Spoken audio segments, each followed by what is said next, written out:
Hello, toasted bread slices and soup lovers. Can we talk about how stupid it is to hate on a group while in said group? Like a friend of mine told me, they were kicked out of a Tereri group because their quadrobics weren't good. Like Hello. And same goes with why women or men being hated because they date same sex.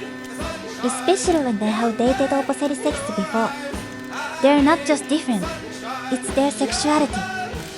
Hate outside a group is bad too, but that feels like rubbing salt in a wound. Especially when the person thought they were in a safe space. Anyway, Onyx out.